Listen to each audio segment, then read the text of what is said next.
Sebelumnya, Assalamualaikum warahmatullahi wabarakatuh.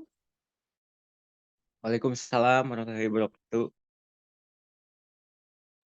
Perkenalkan, kami dari kelompok 6.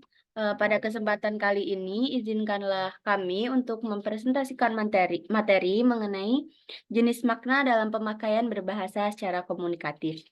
Sebelum memaparkan materi, izinkanlah kami untuk memperkenalkan diri terlebih dahulu. Saya Katrina Astuti dengan NPM 225030033 dengan zodiak Leo, alamat asal dari Gunung Kidul, Yogyakarta, dan hobi saya membaca fiksi. Kemudian rekan saya, Saudara Argia. Perkenalkan, nama saya Arya Rekananta, zodiak saya Gemini, asal Majalaya, hobi olahraga, NPM saya 2250359.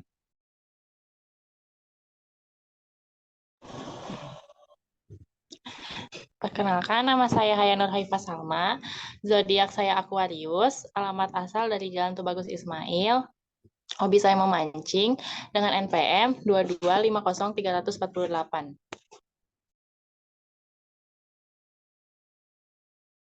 Selanjutnya, kami akan membacakan moto hidup kami. Dimulai dari saya, kebanyakan kegagalan berasal dari rasa takut gagal. Kemudian rekan saya, Tetaplah mengalir seperti sungai menghadapi rintangan dengan ketabahan dan terus bermakna di sepanjang jalan perjalanan. Apa yang kau risaukan sebenarnya imajinasi dari apa yang diciptakan dirimu sendiri.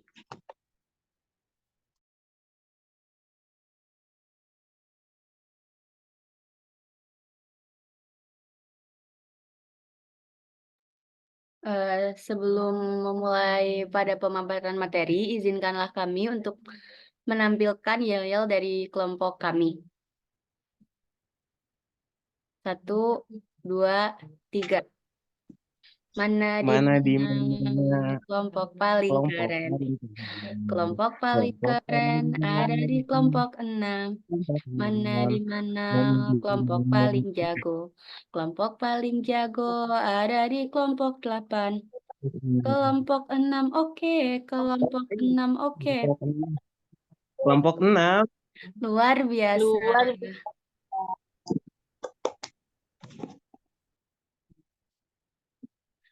Langsung saja pada materi yang pertama, yaitu mengenai pengertian pendekatan komunikatif.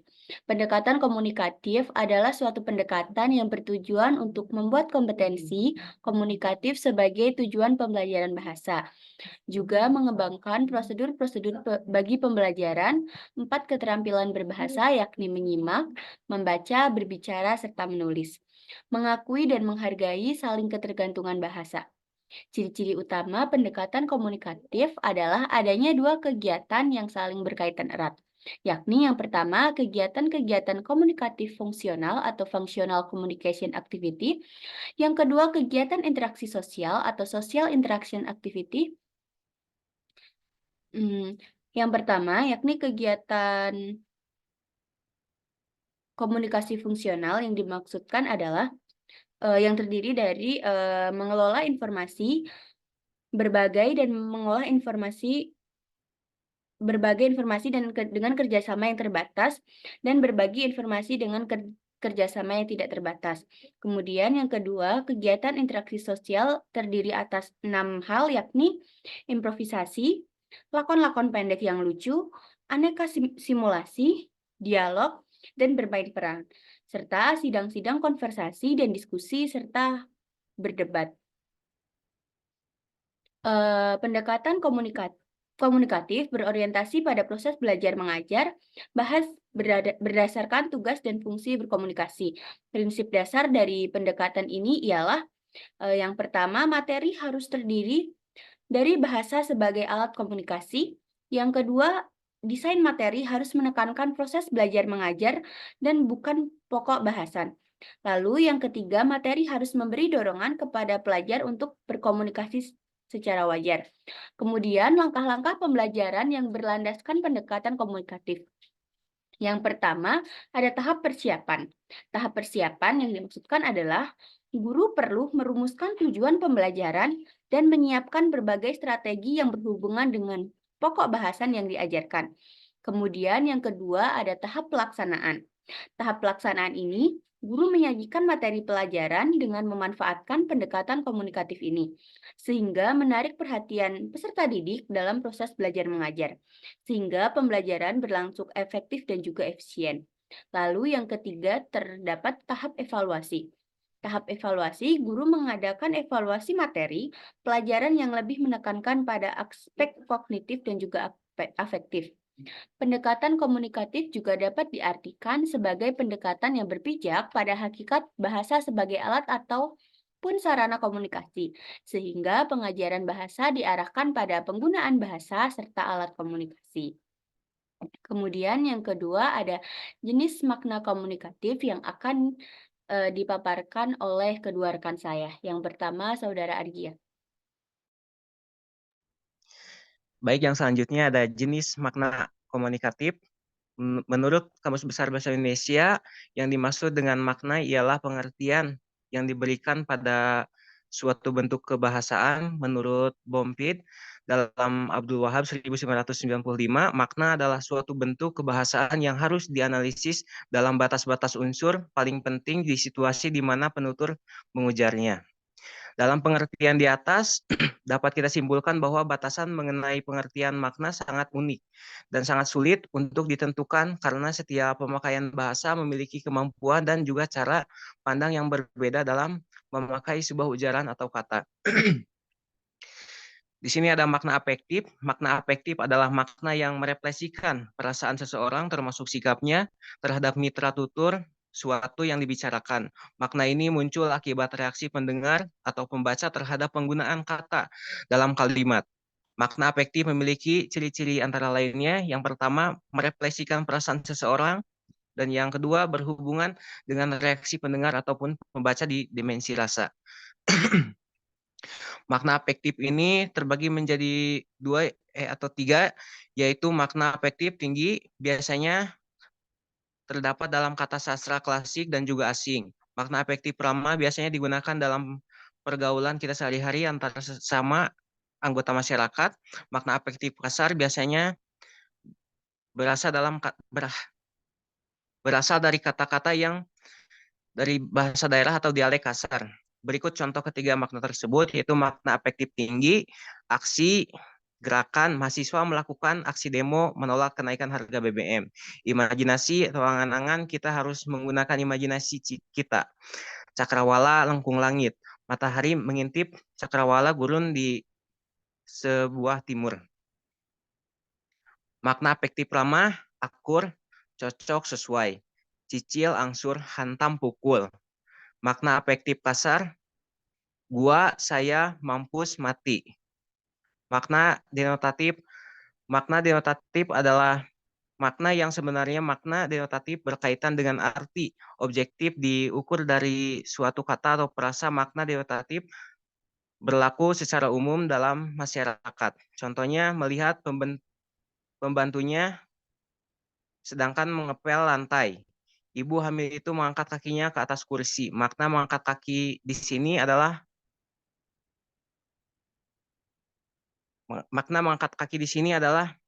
mengangkat kaki yang sebenarnya. Ibu membeli benang merah di toko itu. Makna benang merah di sini adalah benang berwarna merah yang sebenarnya. Ciri-ciri makna denotatif antara lainnya yaitu mempunyai makna paling dasar, maknanya jelas dan langsung. Yang selanjutnya makna deskriptif. Makna yang terkandung dalam setiap kata yang digunakan untuk mendeskripsikan suatu kalimat. Makna deskriptif juga disebut dalam kognitif atau makna referensial. Yang selanjutnya makna ekstensi, yaitu makna ekstensi adalah makna yang mencakup semua ciri objektif dan konsepnya. Yang selanjutnya makna emotif. Makna emotif ini dalam jenis kata yang memiliki kekuatan untuk mengekspresikan emosi atau perasaan seseorang. Makna emotif ini memiliki ciri-ciri di antara lainnya mengekspresikan perasaan atau emosi seseorang dan bersifat subjektif. Berikut juga terdapat contoh dari makna emotif ini. Aku sangat melihatmu kembali pulang.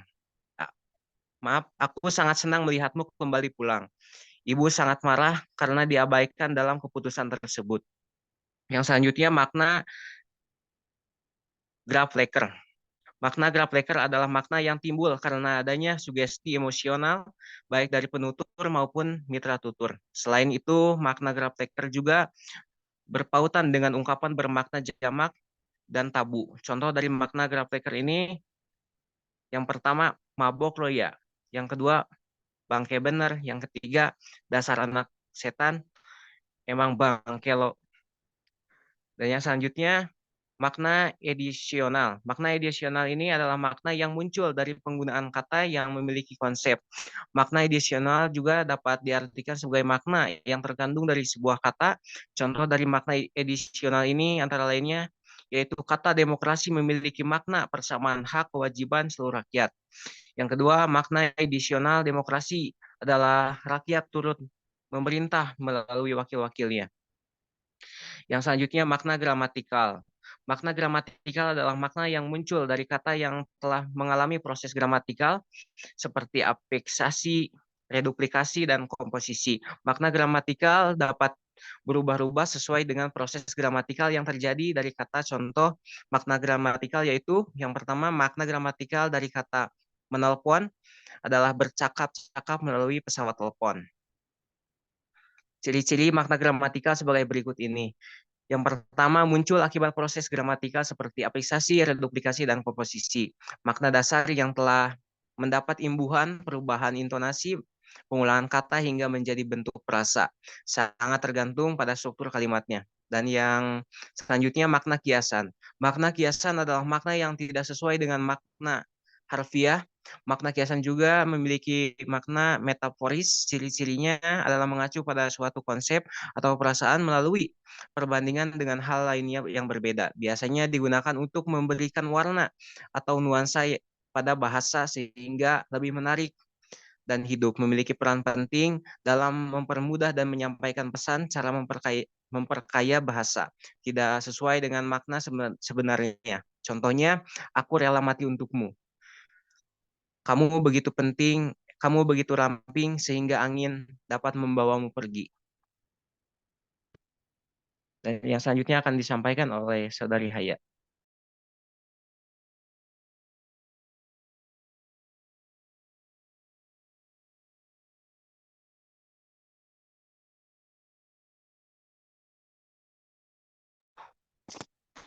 Baik, selanjutnya ada makna kolokasi. Makna kolokasi adalah unsur leksikal yang dapat hadir dalam sebuah konstruksi kalimat yang sama. Kolokasi berasal dari bahasa Latin koloko yang berarti ada di tempat yang sama. Kolokasi biasanya digunakan agar percakapan atau sebuah tulisan terdengar atau terlihat natural. Ciri-ciri dari makna kolokasi adalah makna leksikal dari setiap unsurnya masih tetap transparan. Makna kolokasi dibatasi oleh tingkatan kecocokan makna dan dibatasi oleh ketepatan. Contoh dari makna kolokasi, ayah dan bapak. Yang kedua, ada rumah sakit dan dokter hewan. Selanjutnya ada makna konotatif. Makna denotasi sering disandingkan dengan makna konotasi. Konotasi sebagai sebuah leksem merupakan seperangkat gagasan atau perasaan yang mengelilingi leksem tersebut dan juga berhubungan dengan nilai rasa yang ditimbulkan oleh leksem tersebut. Nilai rasa berhubungan dengan rasa suka atau senang, jengkel, benci, dan sebagainya. Suwandi, tahun 2008. Lebih lanjut, Suwandi memberikan contoh pemakaian kata langsing dan kurus yang memiliki makna denotatif yang sama. Tubuhnya sangat langsing. Lalu yang kedua, ada tubuhnya sangat kurus. Jika dihubungkan dengan keadaan fisik seseorang, kedua langsing dan kurus memiliki makna denotasi berat badan yang sama-sama kurang. Dalam penggunaannya, kedua kata tersebut memiliki makna konotasi yang berbeda.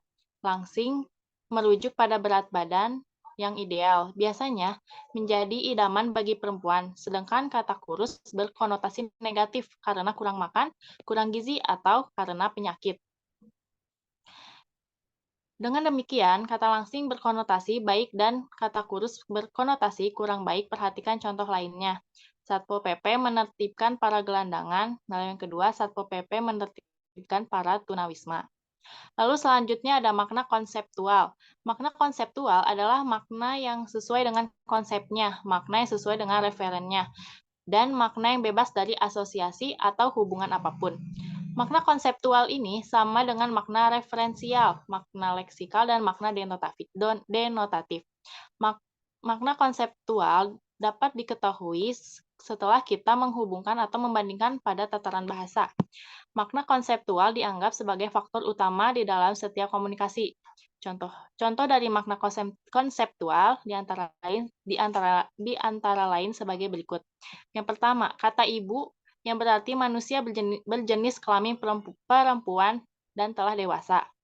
Lalu yang kedua ada kata lilin yang berarti suatu bahan yang terbuat dari parafin sebagai alat penerang dan mudah meleleh.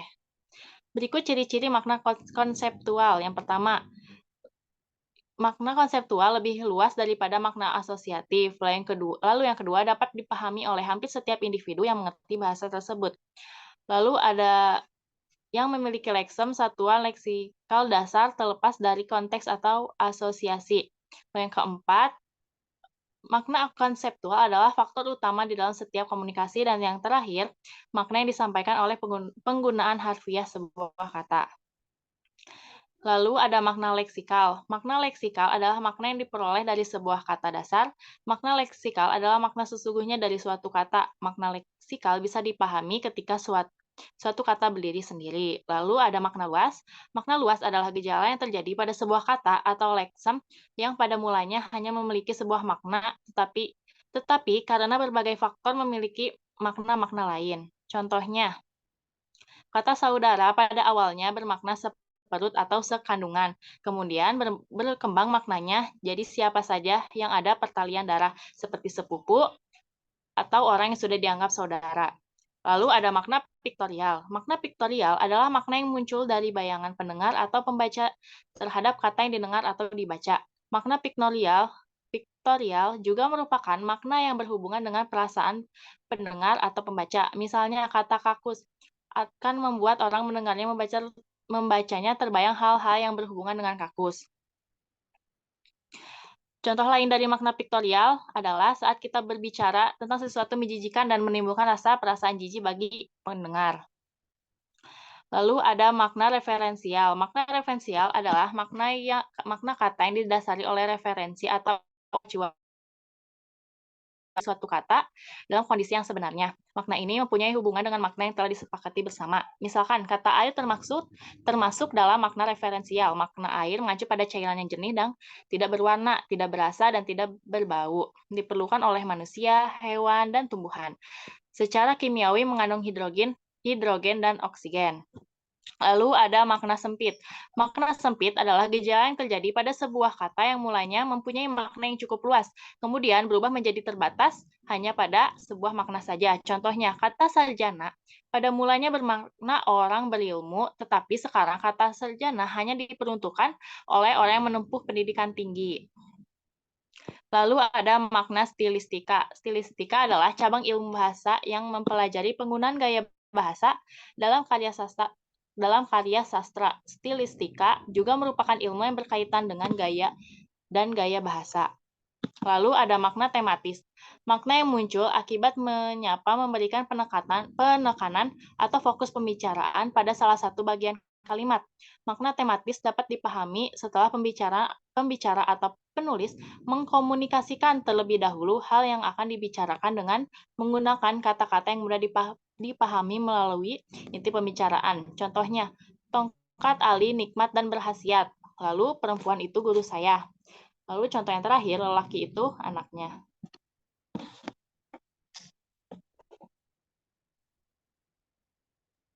Baik, mungkin sekian pemaparan materi dari kami. Kalau selanjutnya izinkanlah saya untuk membacakan simpulan materi pada kali ini, yakni pendekatan komunikatif dalam pembelajaran bahasa bertujuan untuk mengembangkan kompetensi komunikasi siswa melalui kegiatan komunikasi fungsional dan juga interaksi sosial.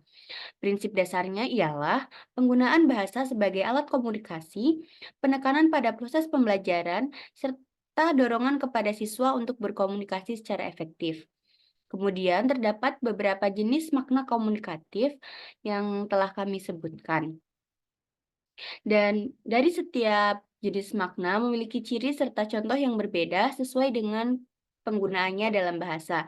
Dengan memahami pendekatan komunikasi dan berbagai jenis makna komunikasi, pembelajaran bahasa dapat menjadi lebih efektif dan menyeluruh. Dapat membantu siswa untuk memahami dan juga menggunakan bahasa secara lebih baik dalam berbagai konteks komunikasi. Mungkin cukup sekian presentasi yang dapat kami sampaikan. Ada kurang dan lebihnya kami mohon maaf. Akhir kata, akhirus salam. Wassalamualaikum warahmatullahi wabarakatuh.